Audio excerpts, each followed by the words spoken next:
What's up, guys? So in this video today, I wanted to show you a hack, a camping trick, a survival trick with really any greasy snack food that you might have brought with you out on the campsite.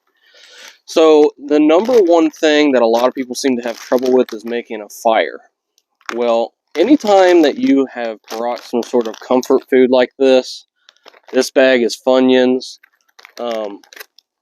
Anything that's like greasy, fried, like a chip, like a Frito, like a Dorito, anything like that, you can actually light these on fire and use them as fire tinder. So I just wanted to show you.